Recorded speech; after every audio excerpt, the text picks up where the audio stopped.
HIV is it's a tough balance to find, because I really think we did such a thing of destigmatizing it and promoting how manageable it is and that it's not contagious and that it's okay, it's not a big deal, that like now the kids don't see it as any different. I wonder what will happen to it one day.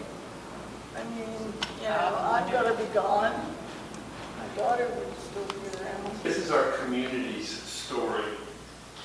Broken is normal and a blessing. Today we recognize the 25th anniversary of Family First Health's efforts to prevent and treat HIV/AIDS in our own community. As so many of you know, HIV/AIDS challenges the framework of how we do make meaning when confronted with this kind of pandemic in our culture. A young boy named Ryan White, who just wanted to go to school in my home state of Indiana, made the national news. In our community, 25 years ago, a handful of people chose love and compassion over fear and confusion. I share with pride and gratitude that Family First Health made the choice to do something when the path, which was not clearly defined at all, was forged ahead, and they understood that people needed care. Not necessarily health care, but just care. It was long ago. Stories now told in the painted panels of battened quilts. Smiles now cast in monument bronze.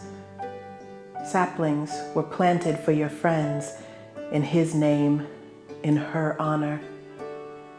Now they are tall and strong, pillars of knowing wood with weeping canopies of summer green leaves. Advocacy, education, and care was taken on by the community impacted by the disease themselves. This resulted in everything from legislation and funding named after the boy who just wanted to go to school, to evidence-based medication and treatment, to testing and prevention efforts that work to prevent transmission, to programs like Caring Together that continue to evolve based on a good balance of medicine and consumer direction. There are benches built in memoriam, with feet swinging, children resting on them, tall enough for their toes to reach the ground. Those children were not even born when you were still alive. A woman came for tea the other week. She was a reporter of some sort, or had been. She was only here for the silk ties that still bear your hand-drawn signature. But I gave her your story. We see people living long and healthy lives, having families, and this is all due to great treatment options that were only imagined at the time. We see dramatic reductions in new infections, and overall we rarely see an infant infection in the developed world. But like with most other health conditions, there are communities that are disproportionately impacted. And until those inequities, often based on race and place, are addressed, there will be many more names. Why don't we go with her? You're gonna help mommy put this in the ground then? You're planting that one there, let's put this other one right here. Yeah. I unwrapped the memories I keep nested in yellowing paper, and I let her hold your hesitant eyes on our second date when you told me you were positive. I gave her the crepe paper softness of your hands, stroking the cat who would not be shooed from your bedside. I placed in her lap the golden glow of your smile when you told me you were in love, and that they knew, and that they were going to love you back anyway.